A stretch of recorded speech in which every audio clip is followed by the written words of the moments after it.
ఒక పాప తన అమ్మని ఇలా అడిగిందంట, అమ్మా, అందరూ ఒకేలా ఎందుకుండరు అని. అప్పుడు అమ్మ చెప్పింది, ఒక చిన్న కొలనుంది బంగారం, దానిలో అన్ని బురద నీళ్ళే, దానిలో కొన్ని చేపలు కూడా ఉన్నాయి. చేపలు ప్రతిసారి ఈదుతూ ఈదుతూ తలపైకెత్తి అక్కడున్న తామర పువ్వుని రోజు గమనిస్తూ ఉన్నాయి. ఒకరోజు కొన్ని చేపలు తామర పువ్వు దగ్గరికి వచ్చి ఇలా అన్నాయి, ఓ తామర పువ్వా, మనమిద్దరం ఉండేది ఈ బురద నీటిలోనే కదా, అయినా సరే నువ్వు మాత్రం ఎప్పుడు స్వచ్ఛంగా ప్రశాంతంగా అందంగా ఎలా ఉంటావు అని.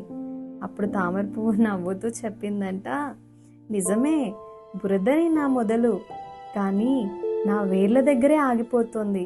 నేను ఏది నాలోకి తీసుకోవాలి, ఏది వదిలేయాలి అన్నది మాత్రం నేనే నిర్ణయించుకుంటాను అని చెప్తోంది. సో పరిస్థితులు బురదలా ఉండొచ్చు, కానీ ఆలోచనలు మాత్రం తామర పువ్వులా ఉంటే జీవితం కూడా తామర పువ్వులానే అందంగా ఉంటుంది.